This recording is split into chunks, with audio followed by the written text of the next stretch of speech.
The Taste of New Zealand is alive and well at the Musket Room in the heart of Nolita. I like the accent. And joining us is the restaurant's executive chef and owner, Matt Lambert. Welcome back to the show, Matt, this morning. Thank you for coming in. Thanks a lot. It's great to be here. All right, you're showing us how to make one of your favorite dishes. May not be the favorite for some, but we're going to turn people on to this. It's deer with gin. Basically, yeah. So New Zealand venison with flavors of gin. So everything that goes into a gin botanical essentially is on the plate.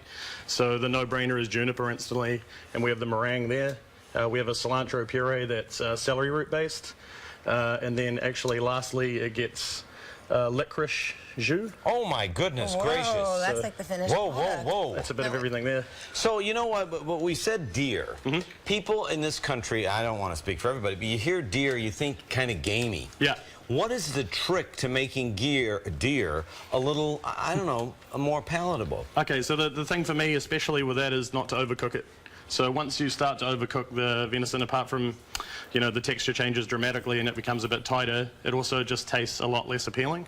So what I do is I essentially get it ready like this, and I cook it for... Oh, well, wait a minute. Let's not jump ahead. What is this? This is the venison. So I'm just going to pop this in here and I'll explain So it. you wrapped it in saran wrap, basically. Plastic wrap, yep. And then you just want to submerge it for 10 minutes at 60 degrees Celsius. So excuse my non-Fahrenheit metrics. That's okay. No.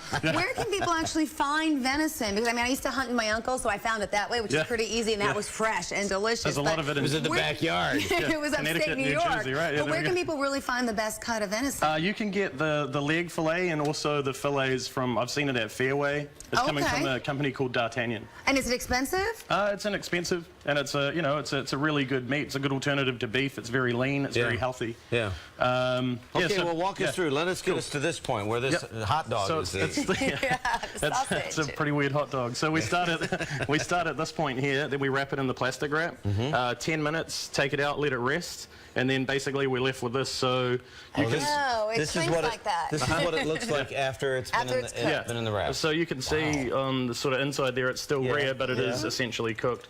So yeah, basically all you want to do from there, and I have a lot of issues with these electric ovens, so let's I know. Let's hope for the best. We'll make it work. Let's make it sizzle. So we got, there we go, bit of oil. And then this is the trick, is you want this pan stinking hot, like you should be scared. If you're not scared, it's not ready. Stinking hot. There we go. So when you put it in there, you just want to get a really, you know, like a light sear like this. Are you kind of like charring the outside? Yeah, more or less. The steak? Yeah. We won't show that side to the camera, but yeah, we want to get it really hot so you seal it instantly and you're not really cooking it anymore. Okay. You can see around here how you have a very light cookery around the edge and it's still very rare. Wow, that does not take long at all. Nah, that's, Now, are you adding any ingredients to the dish right now here, or? At this point, basically, all you want to do is get it nicely seared. Okay. Some people might call me out on that sear, but hey. Why? We're live on air. So then you're just going to add some butter, basically turn the heat off. Whoa. The more the merrier, It's good to add, I'm just going to crush this really quick. Sure. With your hand? Yeah. That's how we do it in New Zealand. I have the girls press. Whoa, wow, this is exciting. And what was that you just threw in? Time. So you've got time on your hands. Yeah, there we go. That's a good one. That smells good. Now it's smelling jazzy here. So we want to just basically baste this a little with this butter. Okay. And, you know, people might be a bit scared of the whole butter and cookery thing, but this is a very, never have enough butter.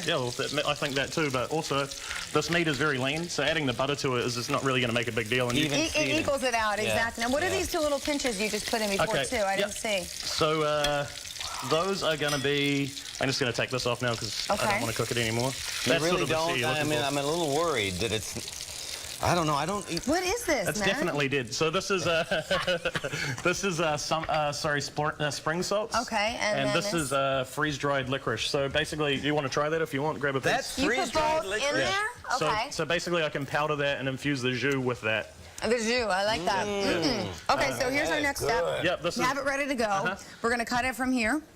So basically I'll do that, and then when I do put it on the plate, I'll finish it with a little of this salt, which is just dehydrated spring herbs powdered and tossed through molten sea salt. Yeah. Now, as you cut that, why don't you tell us about some of the side dishes here you brought along, that celery root puree? Puree, yep. So my accent's pretty terrible for French. You know what I mean? It's charming.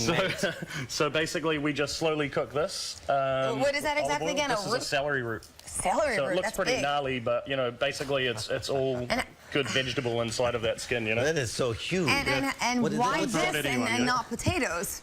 Just because it's a little bit lighter, Okay. less starches. It's yeah, and also celery is one of the flavors that goes in the gin. And how do you cook that? I mean, I cut it into small pieces okay, and good. slowly so cook it in olive oil. Yeah. Okay. Yeah. I don't have a pot that big to boil that one. And then these guys I just cut very small and basically steam them in orange juice. What's this? So this is New Zealand salmon. It comes from Ora King, which is one of the most pristine places on earth. If you ever get the chance to visit their farm, it comes not from a yet. freshwater spring. It goes with sunflower seeds, citrus, And what and olive oil. all this beautiful Those are decor here. freeze-dried mandarins. I'm gonna I just taste realized I bought 2 things that are freeze-dried, so sorry about that. Yeah, but That's quite all right. it saves the flavor, though. Yeah, exactly. Yeah. And what's Now that? this. So this is cylinder of cheese? Yeah, no. This is the pavlova, which is a traditional dish of New Zealand. Quite often Australians try to take credit for it, but Okay. just want to put it out there that it's a New Zealand dish.